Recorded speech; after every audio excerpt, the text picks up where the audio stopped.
Hi everybody, thanks for your patience. We had a few technical difficulties here in our studio here in Niagara Falls, but thank you for joining us this afternoon, taking some time out of your busy day. I know how everybody, time is of the essence for everybody. Everybody runs from appointment to appointment, so thank you for all millions of you for joining us this afternoon. Thousands. Hi, Mom. Thank you for joining us anyway. So my name is Mike Cressman. I'm honored and excited to be part of the webinar series that the South Niagara Chambers are putting on. I'm delighted to follow Vern from last week, probably the smartest guy I know. So hopefully I can fill his shoes and provide you guys with some information that you're going to find helpful for you and your business going forward. So we're gonna do some advertising marketing talk. I'll tell you a little bit about myself. To tell you about what I do now, I have to tell you a little bit about what I used to do. So 2004, I started in the advertising marketing world. I was a sales rep at Niagara this week. Feels like about 10 lifetimes ago. Worked my way through the ranks there. I was the director of advertising. Left there and went and worked for Sun Media. So the dailies, you would know the dailies in the Niagara region. Most of you probably know me from this world. I was director of advertising at Welland Tribune, and then went from there to be the publisher of the Niagara Falls Review. So all of that is to say that I've worked basically my whole adult life. Some would argue that I'm an adult, but my whole adult life in the advertising marketing world. So I worked on the side of advertising, on the selling side. So I was working with and for companies and had a sales team that was out selling advertising to probably many of you. It was over the last couple of years doing that what I do today kind of came into clarity. We would go into these meetings, we'd be talking about advertising marketing. I'd see a glazed over look come across the business owner's face. It was either that we were boring, which could very well have been, or the topic was something that they just weren't familiar with, they weren't comfortable with, they didn't have the expertise to understand, because advertising and marketing has become so difficult and convoluted in today's world. I'd leave those meetings and I'd think those people need somebody on their side of the table that is able to kind of help them figure this all out. They don't need somebody full-time, but they need somebody on their team. So that brings me to today. I have a little advertising agency called CA4, Cressman Agency, and we work with businesses to help them figure out how to work their way through this advertising marketing world. So my background, my history, I guess, has all led me here today to sit with you, like I said, millions from all over the world, to talk about advertising and marketing. So we're going to try to keep this fun and engaging. I like to think that I'm just spectacular at this, but I know that it would be far more interesting if we have some engagement from you. So as I'm going through, I'm going to go through 3 or 4 different sections. As I'm going through these sections, if you've got questions, things that you'd like to know more about when I'm kind of on that topic, go ahead and ask away. We've got Sue back there, man in the controls, and I'll try not to break anything. Dolores, if you're watching, I'll try not to break anything. But yeah, so if we get to the agenda, today's agenda, I think it's probably up over my shoulder here, or it's getting there. So we're going to talk about advertising. I'm just going to look at my computer for the first couple pieces here. Other than that, I'm all yours. But we're going to talk about advertising marketing, the definition, concepts, and principles. We're going to talk about some prospecting versus current customers, marketing to prospects versus current customers. Traditional advertising vehicles, digital advertising vehicles, social media, and how that plays into your business. The media landscape here in Niagara is something that's changed dramatically over the last couple months. And then your advertising marketing checklist, a little maintenance piece. So if you leave with anything here today, I really hope that it is that you're not alone. Advertising and marketing is difficult for everybody today. It's far more involved, I guess, than it used to be. So just know that you're not alone. know that there is help and support out there if needed, but also really do some good planning and do some good, put some good thought process into what you're doing, because more so than ever, these tools are tangible and you can judge results. So I'll leave that with you. So if we start, so this will be the last piece I read, I guess, but if we define advertising and marketing, I think it's important to kind of create a definition around this. Advertising is just one component or subset of marketing. Public relations, media planning, product pricing and distribution, sales strategy, customer support, market research, and community involvement are all parts of comprehensive marketing efforts. Advertising is just one of many marketing activities.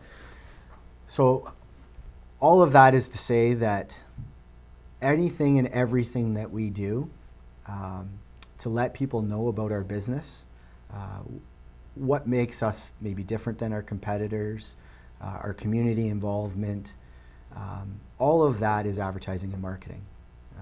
As this definition states, advertising is just a piece of the marketing.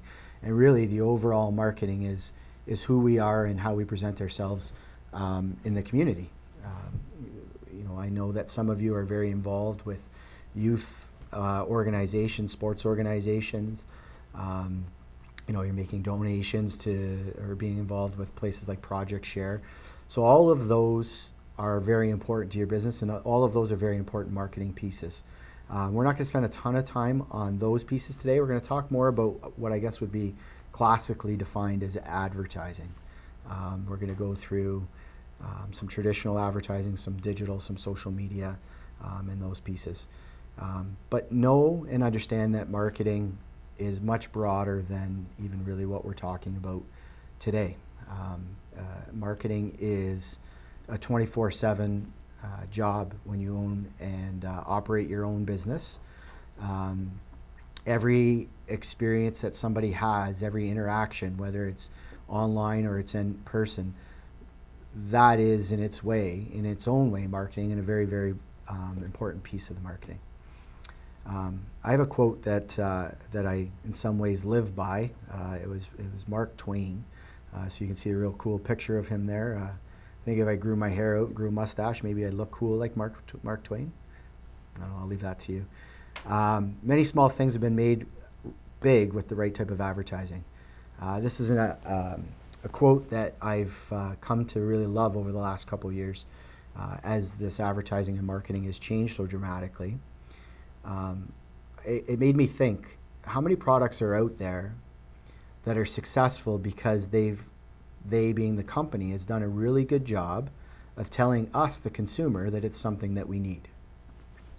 How many like products are there that exist that don't do anywhere near as good a job or sales-wise as the first product because they haven't done near as good a job of advertising? So when you think of some of the real successful retailers out there, if you think of, or brands, if you think of Nike or if you think of McDonald's, a connotation comes to mind. They've done an excellent job growing up. I'm just turned 40 growing up. Michael Jordan was a basketball player that everybody knows, everybody loves. Well, Michael Jordan and Nike go hand in hand, and Nike did a really good job of making everybody believe that if you're going to play basketball, you had to wear Nike basketball shoes. I don't know that their product was any better than the Adidas or the Reebok or the Under Armour at the time, but they did a superb job of having us believe that if we wanted to play like Michael Jordan, that we had to wear Nike basketball shoes. There's numerous examples, millions of examples of businesses that have done a wonderful job of advertising a product and having that product become very successful. There's all kinds of examples of products that were probably not even really very good products, but they became something that was important in your life or in your children's lives because of the advertising marketing. My wife and I have 9 and 6-year-old daughters, and I've never seen advertising more effective than it is on young kids around Christmas time. My daughter's Christmas lists change with every YouTube video that they watch or every ad that they see on TV. They don't really know what they want. If I ask them, Laura and Allie, what is it that you'd like for Christmas? The answer initially is, I don't know. And then they start watching YouTube or they start watching TV, and all of a sudden their list is 12 pages long. And that is advertising at its heart.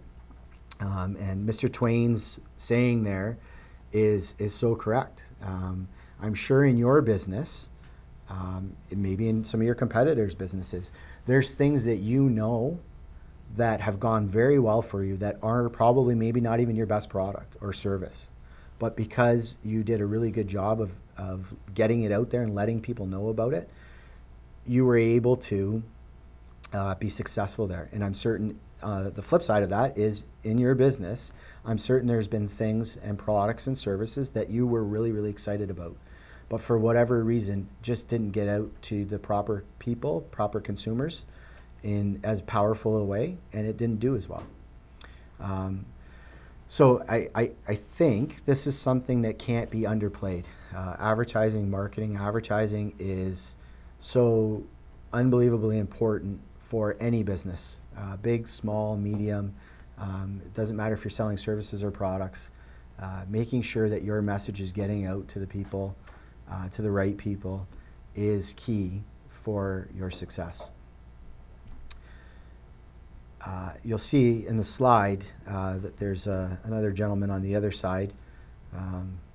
Beards always make you look smart. I don't know, maybe I should grow a beard too. But gentleman's name is Scott Stratton. He's actually from Oakville. He's one of the world's foremost social media marketing experts, and I was lucky enough to see him speak at Royal LePage kickoff a couple years ago in St. Catharines. Royal LePage brought him in to speak to all of their agents, and talk about not judging a book by its cover.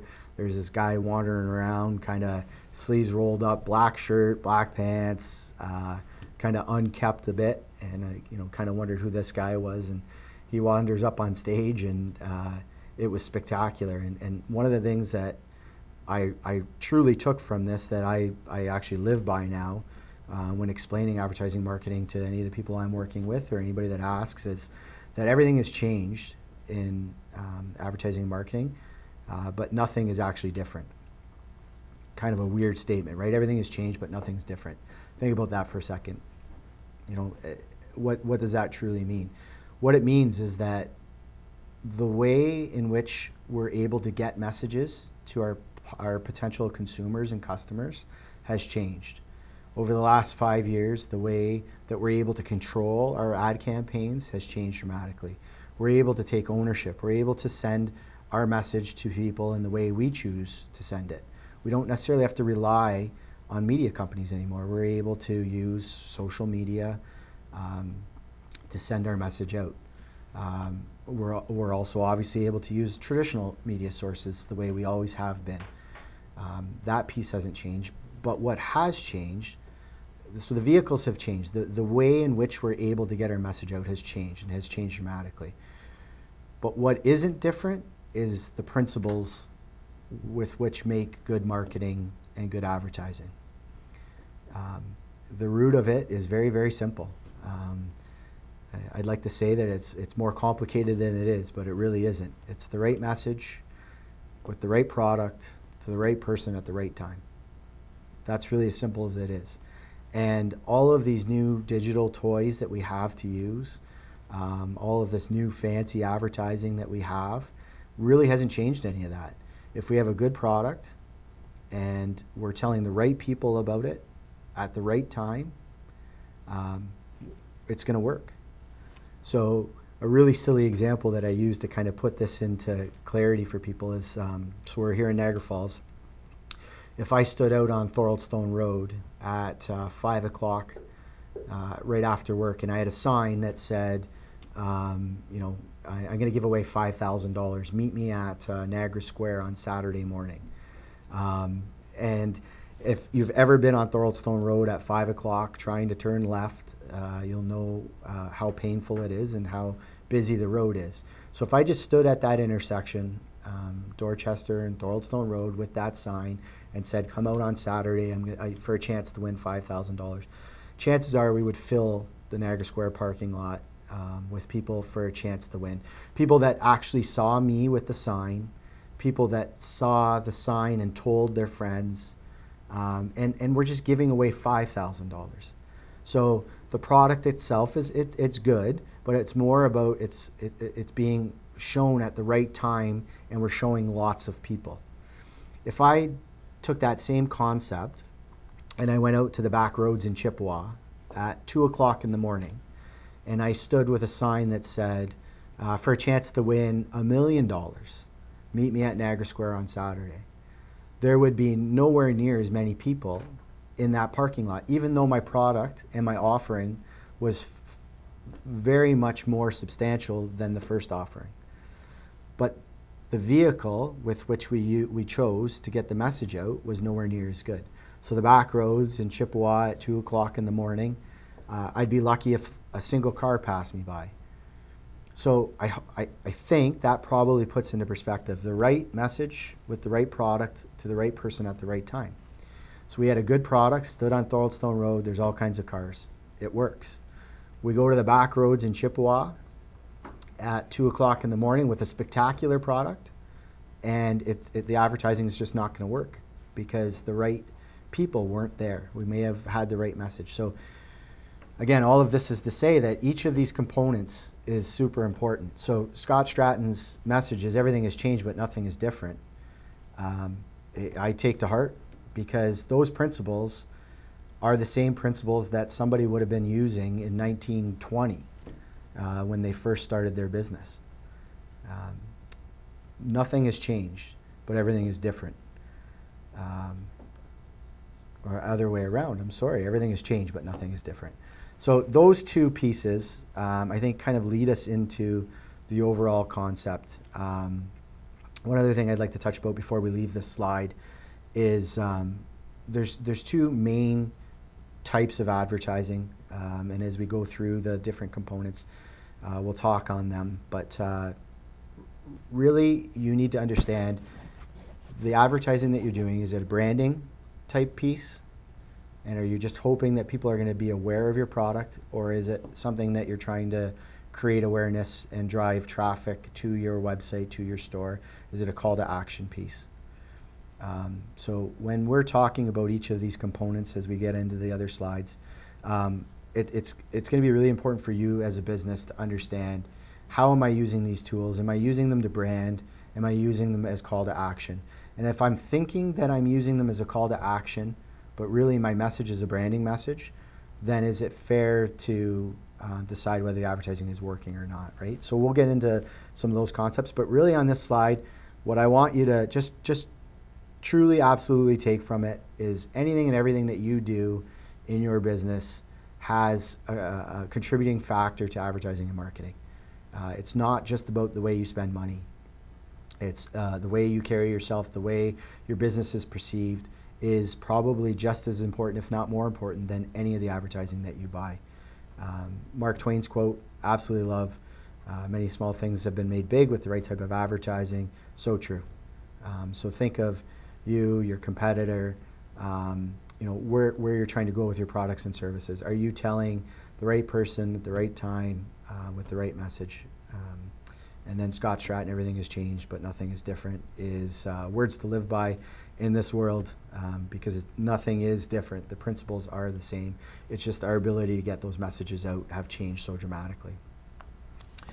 So if we go to the next slide, this is something that, again, I've taken from Scott Stratton. I should probably ask him if it's okay if I quote him as much as I do, but he talks a ton about how the sales funnel, everybody has a sales funnel. Everybody that works in, either owns their business or works in sales, they have some sort of funnel, some sort of sales funnel. And people define their funnel differently, but really you're in the funnel, you're a current customer, you're a past customer, but you've used the service before, or you're a prospect. You're somebody that you're hoping, as a business, you're hoping that your advertising is going to touch that person and get them to your store, to your website. So the classic way of looking at this was people spent virtually all of their money spending it hoping that they're going to get the right person and prospect and get the right person and get that person to their store. That was the business concept that's been around forever. If you're not growing the amount of customers that you have, you're going backwards. Scott Stratton really challenges this in today's new world. And I tend to agree with what his belief is. His belief is that we need to spend as much time, if not more time, marketing and advertising to our current customers, past customers, current customers, people that live in that area, in that funnel for us, as we do on potential customers. He talks about how, like airlines, for instance, the best airlines do a wonderful job of marketing loyalty programs, those sorts of things to people that they know have used their service before. That's where they focus their attention. They know that somebody has used their service, somebody likes vacationing, likes flying, they travel for business, whatever it is. They know that those people have to use their service. On the other side, we're hoping that we're sending our message to the right people. We don't know if they ever want to take a flight, but we're hoping that we can get them to want to take a flight. Right? So I'm not at all advocating that we abandon any advertising that is meant to prospect or meant to bring new people to our businesses, because obviously that's still very much important. But what I'm advocating for, and strongly advocating for, is take a look at the ad campaign that you have in place now, and is there any budget? Is there any time spent on marketing to your current customer base? I actually was at a meeting this morning with one of my guys, and we talked about this. It's a car dealership, and the owner actually looked at me and we kind of laughed, and he said, well, "That's our low-hanging fruit. That's the people who have experienced us. Those are the people we should be marketing to." But at this point, we just started working together. They actually had no consistent marketing, advertising efforts to that current customer base. All of their money was being spent on chasing new business. Not that there's, again, anything wrong with chasing new business. It is obviously an important piece of our overall campaign. But I use this slide. I got to thank Carlo for making this slide, because I'm nowhere near talented enough to do this on my own. But he's got the current customers, bigger, smiling, happy, and then the potential customers, it's like they're far away. We don't really know who they are. We don't know what they like. We don't necessarily know how to get a hold of them, whether they're even interested in what we do.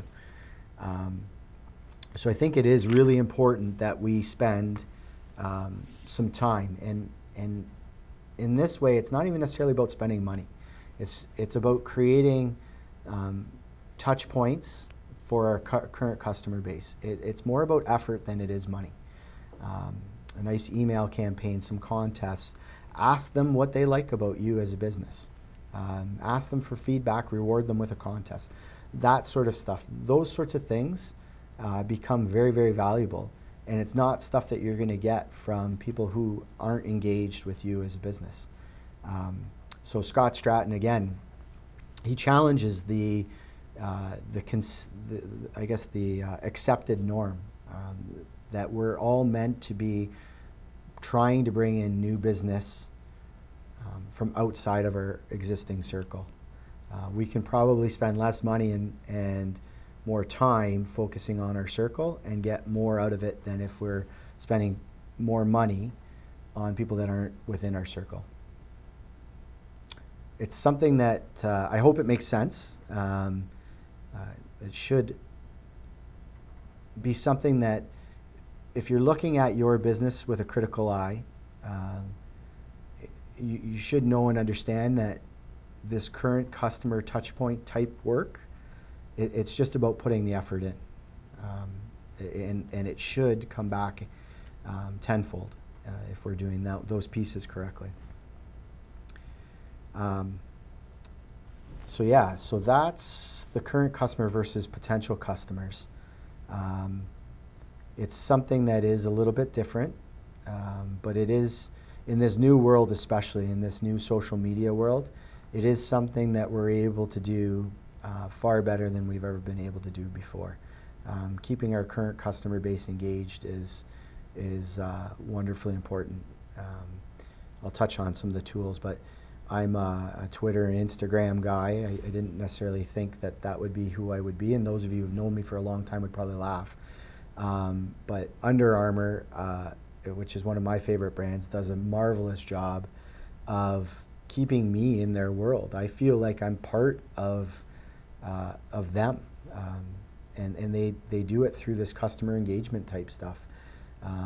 I know when their new products are coming out. I almost feel guilty buying from somebody else. Obviously, I don't know Mr. Under Armour or whoever it is that owns Under Armour, but they've created this loyalty by using these touch points. So I think it's a wonderfully powerful tool, and I think it's something that you all should really look at in implementing into your business. I think I see a question coming in here. It's probably from my mom or my wife. Let's see if I can access it here. No, it's not coming up for me. So I did have one that popped in a little bit earlier. So I've always, so this was from Sarah. I've always heard that if I'm not chasing new customers, then I'm going backwards. Is that idea wrong? So that's a really good question. I think we've kind of talked a little bit about that. This isn't about giving up on your current customers. Giving up on chasing new customers. Obviously, that's super important. You need to make sure that there are new customers coming your way. But it's just more about flipping this on its head a little bit and understanding that there is an opportunity for you to work with your current customer base. So I do have a question from Lisa White. Thanks, Lisa. Wait, I can't wrap my head around this, Mike. I've always heard that you were going backwards. So this was actually the question that I just talked about. So yeah, it's I don't want anybody to take the perception from this that you are gonna give up on chasing new people. You want to make sure that you are, that is part of your world for sure. But take some time, understand what you're doing to chase your, chase isn't probably the right word, but engage your current customer base. So if we go to the next slide, we should be talking a little bit about traditional media in today's world. So this is a question I get all the time. I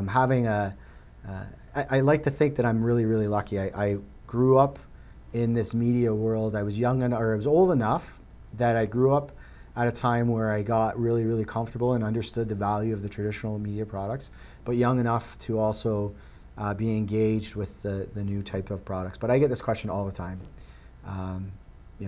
Does traditional media work? Should I be using traditional media? So you can see in the slide there, I've got some of the regular ones, or some of the more used ones. So what I will say is that any advertising that allows you, like I said at the slide before, a couple slides ago, any advertising that allows you to get your message to the right person at the right time with the right product is advertising that you should be using. That is very much a blanket statement, but it is a true statement. So if any one of these traditional ad vehicles, so you'll hear me use the word vehicles quite often, but any of these traditional ad vehicles is going to allow you to do that, then 100% it should be part of your ad campaign. So if we talk about, if we just start with newspapers. So there's a couple different forms of newspapers here in the Niagara region. We have daily newspapers that have a subscriber base, and then we have a weekly newspaper that goes free to the homes. So where do I think you should be advertising? What do I think you should be doing? Again, This will vary dramatically from business to business. But what you do have to ask yourself is that audience that newspaper is allowing you access to, because that's essentially what you're doing. You're buying access to their audience. People don't read newspapers to read advertising.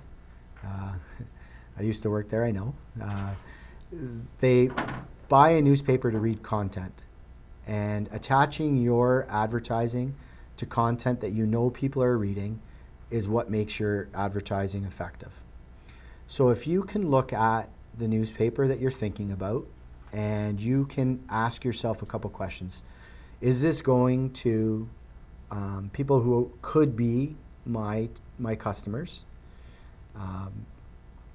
We understand the demographics with newspapers are traditionally a little bit older.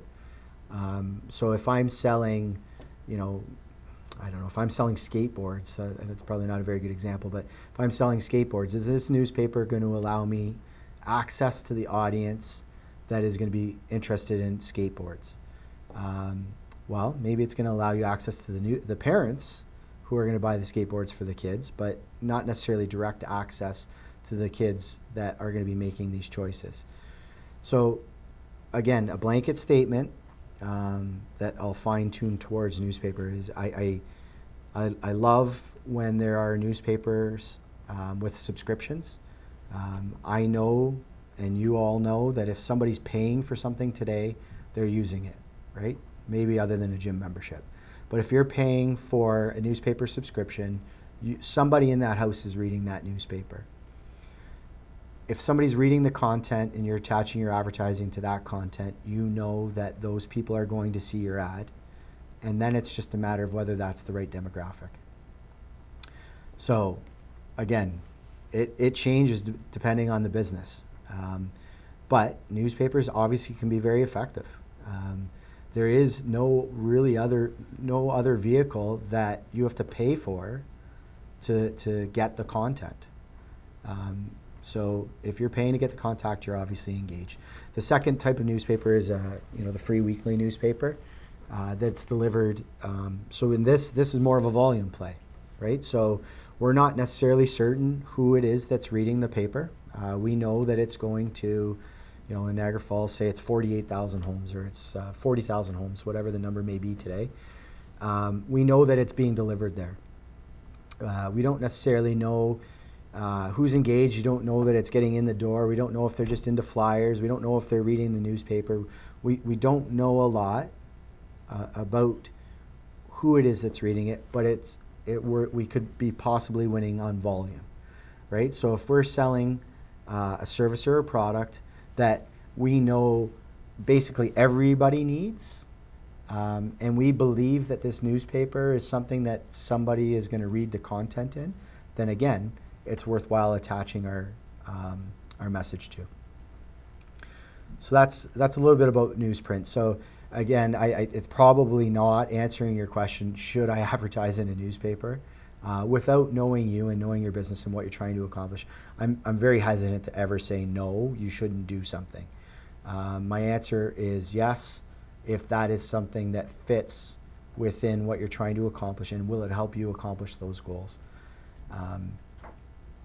And no, the answer is no. If it's not something that is going to help you get your message out to people in the way that you're hoping to get it out. So if we go on to radio, very similar, right? Radio is something that has always been, a fragmented market. How do we know what stations people are listening to, who's listening, those sorts of things? But what we do know is that there are listeners.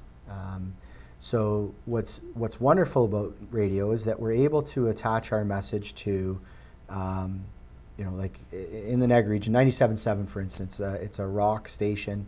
You can envision the type of people that are listening to that.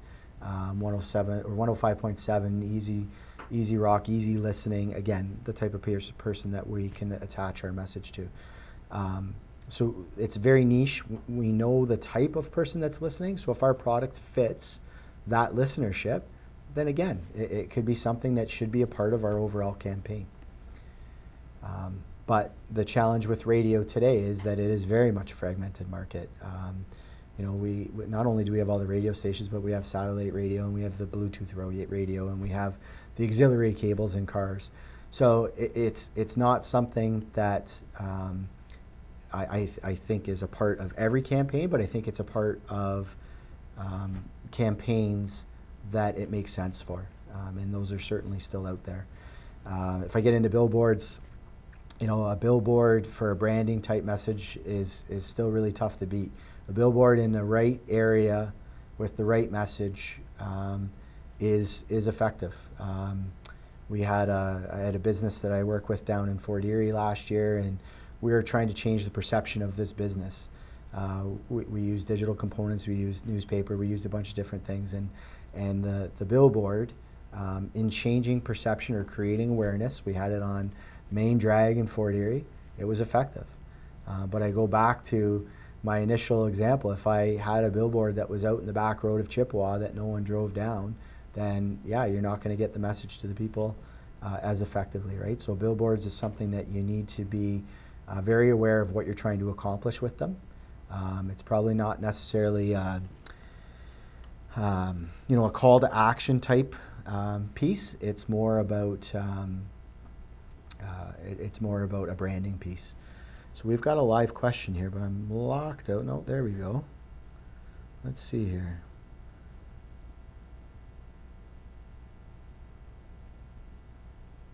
Okay, so a couple of these. Let me, I'm going to zip through a couple of more of these pieces, then I think I'm going to get to these questions in a minute. So flyers, again, very, very much a volume type play. We have some wonderful flyer distributors here in the Niagara region. I do some work with some grocers, and it's still something that is a valuable tool for them. My sister-in-law, who I lean on quite often, she's on my advisory board. She's the VP for Sleep Country Canada, and I talk to her quite often about her flyer program, and they still do as many flyer drops as with frequency. As the frequency hasn't changed, but what has changed is the amount of flyer drops, or the amount of flyers that they produce. So they worked really hard to figure out where their customer base was coming from. And instead of sending flyers to everybody, they're getting far more targeted and trying to make sure that the message is going to the type of person who's going to respond to that type of flyer. Direct mail, very similar to flyers. You put it out through Canada Post. You can pick some postal codes. If you're a pizza place and you're in Niagara Falls, you're in the north end of Niagara Falls, and you know that your customer base is largely going to come from the north end of Niagara Falls, very effective way of sending a message to the people that are going to be your potential customers. You're going to eliminate just blasting it out and waste. You're going to be a bit more targeted with that message. So let me look at this question here. So this is a question that I get actually quite often. Confused about what the right choices are. How can I tell if these traditional avenues work? So we're going to get into the digital advertising, and I probably need to kind of speed up a little bit. I get paid by the word, I think. So the more I talk, the more money I make. So I think that's how it works too, something like that. Yeah. How do I track traditional advertising? Again, that's a question I get all the time. These new digital tools are so tangible, the results are so tangible. It's led us to ask questions about traditional advertising that we never ever asked before. We just accepted that, if it's going to this many homes, that we're going to have results. Well, the digital advertising has led us to ask these sorts of questions. So for 100 years, if we put an ad in the newspaper and the sale went well that weekend, and the newspaper was the only thing we did, we could attribute success to that, right? Well, now we're asking, okay, well, how much traffic did it drive to the website? How much traffic did it drive to the door? How do we figure that out? Again, the meeting that I had this morning was all about, we have these traditional pieces in our overall campaign, but how do we know if it's even working? So there's some things that can be done. We can put some specific offers in there, some call to action type pieces that are maybe unique to that. If we did a direct mail piece, if we did like a script and save mail out, or if we did something through Canada Post and it was a unique offer. And we would then know if people were coming into our store on that unique offer, we know that that's where they came from. If we're driving traffic to our website, if there's traffic to our website looking and trying to understand that unique offer, then again, we can attribute that success to that piece. When I work with the businesses, I think where we have to just kind of rely on some common sense with these pieces is we understand that we've made, maybe it's the newspaper and it's the subscription newspaper, and we've made that part of our overall campaign, and we've really thought it through, and we didn't just drop it in there. We know what we're trying to accomplish with that, and if our overall goals are going to be being accomplished, then we can take from it that newspaper is a part of it. What I've come to love and learn is that people consume content in all different ways. And we need to make sure that we're sending our message to people in the way they choose to consume content. So it's not up to us as a business owner to say, well, I like newspaper or I like Instagram. I don't like Facebook. I don't like digital display. As a business owner, we can't afford to do that. We have to know that people are consuming content in all of these different ways, and we've got to get our message to them in that way. So I think that answers the question, kind of. You're never gonna really be able to draw a direct correlation between traditional advertising and the success of a sale or the success of your goals. But really, nor can you in the digital. There's more tangible aspects to the digital, but ultimately we have to take faith that the plan that we've created, if it's driving the results, we just have to take faith in each piece of the plan is working. So if we go to the next slide and we talk about digital ads are cool. So again, Carlo came up with some cool looking stuff here. So digital ads are cool. This is where, this is basically how I kind of started my whole business on these topics right here. I'd see the eyes glaze over, and it was a frustrated look from a business owner. I forgot to mention I had a little stretch at Auto Trader, so I was dealing with auto dealers, and they were spending, they had very big ad budgets, and Auto Trader is very expensive. So they were spending a lot of money with Auto Trader, and I'd be sitting with my rep, and we'd be explaining some of these products, and they were good products, and they were products that they should have had as part of their campaign. It was a crime, though. They would buy them and not use them, not understand them, or not buy them. I don't know which was the worst crime, because if they were buying them and they were spending the money but not using them, that may actually have been worse than if they just didn't buy them at all. But these digital tools are things that you all hear about them. You have reps coming in trying to sell you on these products. This isn't going to, if you don't use these products, it's not going to change your business overnight. But these are all products that should be a part of an ad campaign, a well thought out ad campaign. So if I just go down the list here, so digital display, and if you have any questions on any of these pieces, obviously we can go through them here. But just email me if you need questions, or if you need to understand this. It's funny, the people I work with, every month we send this report out, and there's a glossary of terms at the back, because I'm going to explain this, and you're probably not. You're going to get to the end of it and say, well, that kind of made sense. But this stuff changes so quickly as well. So if we just go down the list, so if we talk about digital display, so most of you are sitting at a computer right now. I hope that I haven't bored you to death and that you're still kind of engaged, but most of you probably have another website up. So if you go to tsn.ca, if you go to the Weather Network, if you go to basically any content provider today, you'll see an ad across the top and you'll see an ad along the side. Those ads are what I refer to. Different businesses use different terminology, but digital display advertising. Really, really neat in that you're not buying a website. So those people that you're seeing if you're on the TSN website or you're on the Weather Network website, are not necessarily buying that website. They're buying you. So if you were able to see my computer and I went to TSN, you would see Under Armour ads. You'd see Golf Town ads.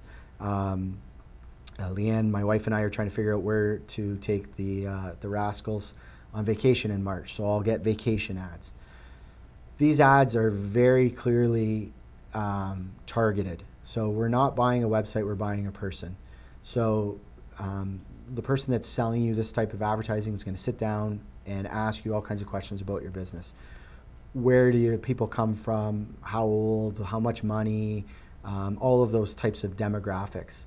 That information is then fed into a machine, a magic machine, and those ads are then served based on those parameters, right? So if your customer base is from the Niagara region, it's from Niagara Falls specifically, then we're not going to waste money sending the message to somebody in Welland if they're never going to visit your store. So we use that as a piece of a campaign. Those could be call to action type pieces, right? So it could be, for your chance to win a $1,000 gift card, click here. And we can judge the success based on clicks. It could be very much just a branding campaign. It could be, the name of your business. And at the end of the month, we're going to be able to see how many times that ad was shown. Retargeting is a piece of digital display. So I'm sure every one of you has seen where you were thinking, you know what, I'm really interested in this sort of product. And you start doing research. Maybe you're doing research on your phone, and then you go to your desktop, and all of a sudden there's ads for that product that start showing up on your computer. So I'll tell you a really quick funny story. I have a bit of a golf shoe problem. I have too many pairs of golf shoes. And my wife and I have the same computer. And I just grab whatever computer's handy. And I was searching golf shoes. And about 2 hours later, Leanne comes down the stairs and she's yelling at me about not needing another pair of golf shoes. And I'm like, what? I didn't buy any golf shoes. And she turns the computer around, and little did I know I was using her computer, and the exact damn golf shoes I was looking for are now being shown to her on every website she goes to. So got me in a little bit of trouble. I think I still bought the golf shoes, but that type of advertising, I've had people say that it is, it's a little bit creepy, right? But it is a wonderful tool. And it really should be part of almost any ad campaign. I mean, we all spend all kinds of time on our phone, and it is wonderful in our day that we're able to do research here, and then as advertisers, when you get home and you get on your laptop, you're going to get those ads that you're searching for here. It's just a really wonderful tool. So I'm going to kind of go through email marketing, YouTube, and that pretty quickly here. Those, again, are all very similar. We're able to target our message to the type of person that we think could and should be our consumer, whether it's geographically or its habits. At the end of every month, we get a report card that tells us how many times that ad was shown and how many times that ad created interest traffic, whether it was they clicked on it and they ended up on our website, whether they saw our ad and then ultimately ended up on our website. But we get some very cool, tangible reports that help us understand whether this stuff is working or not. So very much, in some ways, different than the traditional advertising. We're not able to get those types of reports. I laughed when we started selling this type of advertising. I said how absolutely simple it's going to be to sell this stuff, because who would say no at the end of the month when we can actually show you that the advertising has worked, right? Like in the old days, well, I think it worked. I'm a really nice guy. You should keep buying some ads from me, right? In this case, we're actually able to see a report card, and we're able to see whether it's working or not.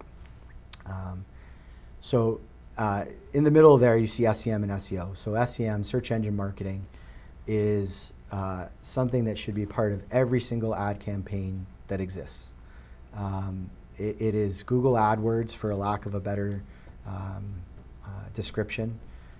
It is a consumer, a customer. Every single shopping journey today starts with our computer or our phone. We do a search. We search, steakhouse Niagara Falls. We search roof Niagara Falls. SEM, Google AdWords, is our modern day phone book.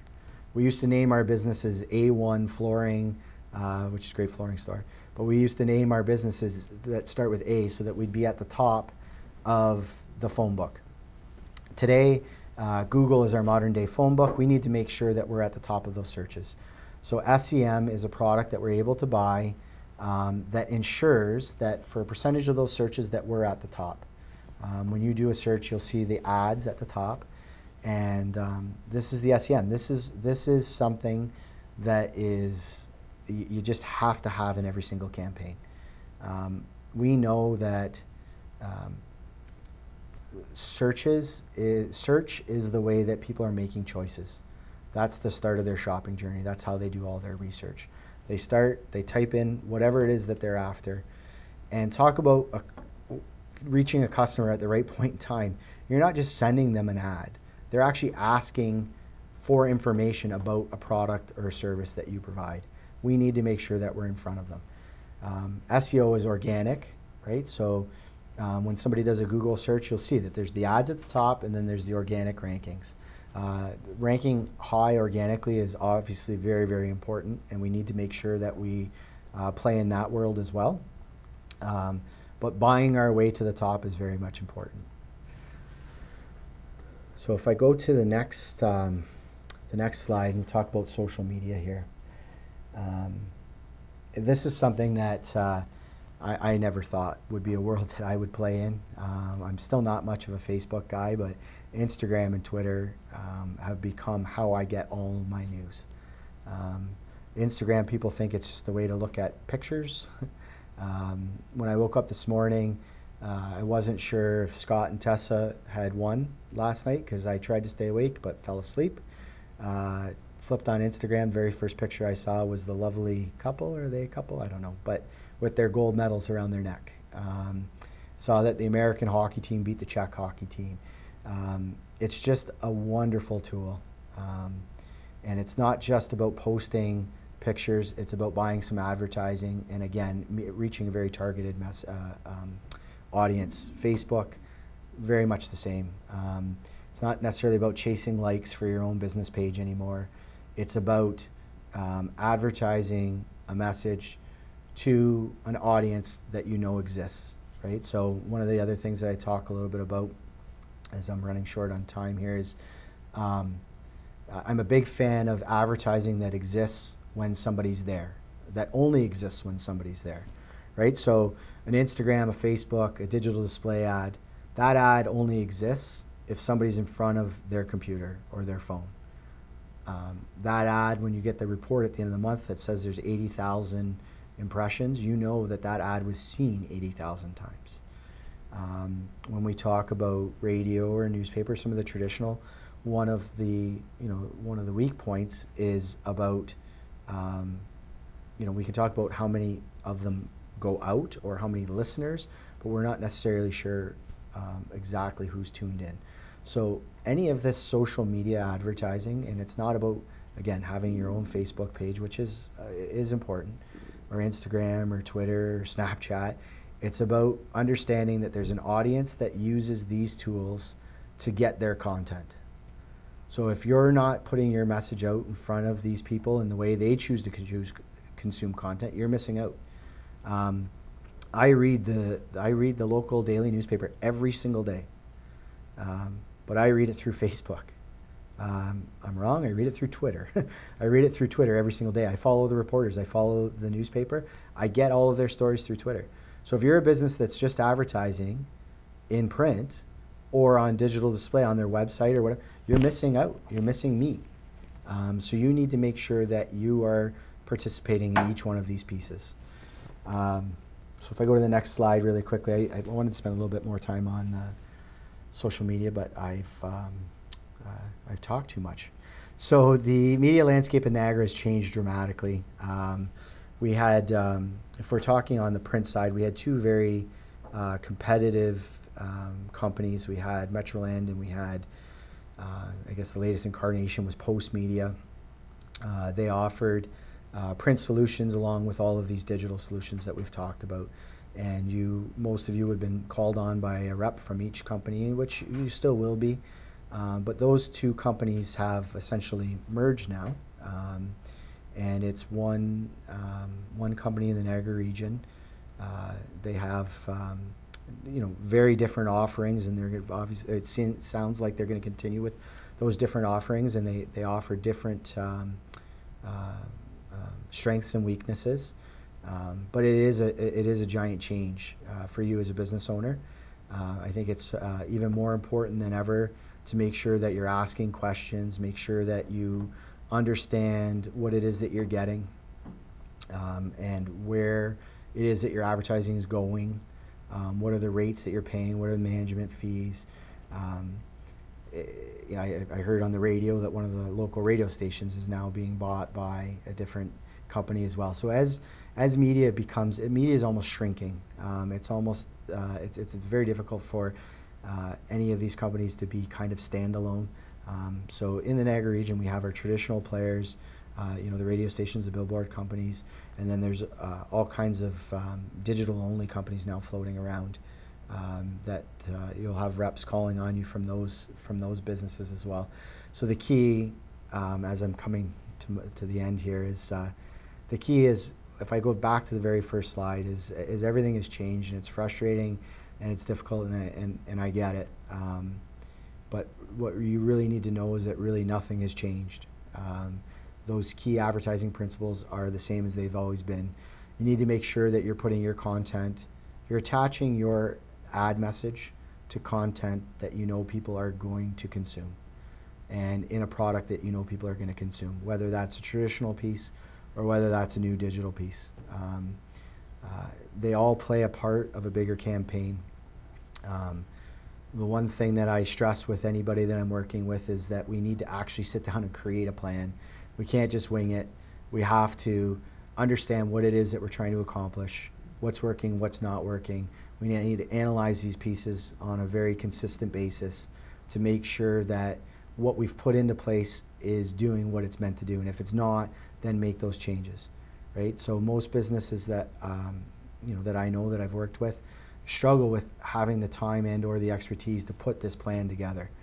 And if you do put the plan together, then you struggle with the time and or expertise to kind of analyze the results, right? We're just happy that we've got something in place, and we hope that it's working. So if I can leave you with anything, is remove the hope, and understand why you've done what you're doing, and really take the time to figure it out and analyze it. If we flip to I know we're getting to the end here. If we flip to the last slide just really quickly, here's a checklist. This is going to be on the Chamber website, that you're going to be able to access it. So it'll be on the Chamber site. If you have any questions, please reach out. There's lots of really important stuff that I kind of went through maybe a little bit quickly. But the second one there, do you trust that your website, social media, and reviews will sell you? Ask yourself that question, because it is ultimately unbelievably important today. Businesses don't get the chance to sell themselves the way they used to. Consumers in their shopping journey are going to decide whether they're going to deal with you before they even give you a chance to talk to you or to talk to them. So if your website, if your social media, if your reviews aren't where they need to be, then you may not even get a chance to talk to that potential customer. So all of these pieces on the checklist are very much important, but that one is very, very important. So again, really appreciate all the time. This is something that's very difficult to condense into an hour. It's funny, Sue said, are you going to be able to talk for an hour? And it's something that I'm extremely passionate about, and it's something that is more important to to have the time and or expertise to figure this out, it's more important than it's ever been. Advertising isn't cheap, and you need to make sure it's working for you. So, like I said, because we've been pressed up for time, can you give me my email address? And if you have any questions, comments, thoughts, concerns, you just need to know a little bit more about this, please reach out. So it's Mike, M-I-K-E, at Cressman Agency, C-R-E-S-S-M-A-N, agency.com, all lowercase. So again, I want to thank you for listening. All those millions of people out there, millions, I think millions. Sue gave me the count. I think we just got to 1 million. The chambers are always wonderful to me, and I think the chamber world is something that's very important. So, like a gym membership, if you're a member of the chamber, make sure you attend all the events and get as much out of the chamber as you can, because it's a wonderful, wonderful resource. So, thank you for listening, and reach out if you have any questions.